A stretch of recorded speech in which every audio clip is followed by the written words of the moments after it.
মেয়ের স্কুল পিকনিকের পোলাও সে নাকি ভুলতেই পারছে না। এত ভালো টেস্টি পোলাও হয়েছিল। মা আবার যে পিকনিকটা কবে আসবে? কেন না, পোলাও আর মাংসটা কি ভালো হয়েছিল মা।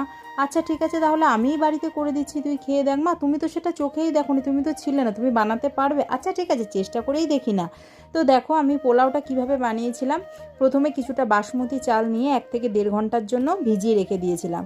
তারপরে বেশ চালগুলো ভিজে গেছে। এবার কড়াইয়ের মধ্যে সামান্য ঘি আর রিফাইন তেল একসঙ্গে মিলিয়ে নিয়েছিলাম, তোমরা পুরোটা ঘিয়েও করতে পারো।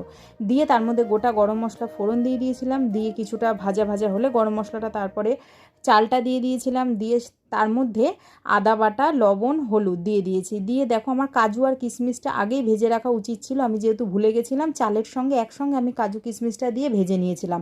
বেশ কিছুক্ষণ ভাজা হয়ে গেলে চালটা, তারপরে আমি পরিমাণ মতো জল দিয়ে দিয়েছিলাম। জলের পরিমাণটা হচ্ছে চালটা যতটা থাকবে ঠিক 1 কড় বেশি জলটা দিতে লাগবে, এর থেকে বেশি নয়।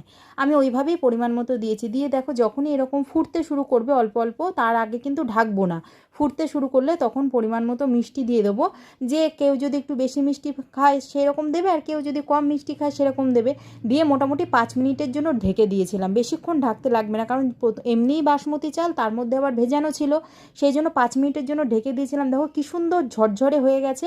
এবার আমি গ্যাসটা বন্ধ করে দিয়েছি। দিয়ে এইবার আমি কিছুটা ঘি দিয়ে স্ট্যান্ডিং টাইমের জন্য রেখে দিয়েছিলাম ঢেকে।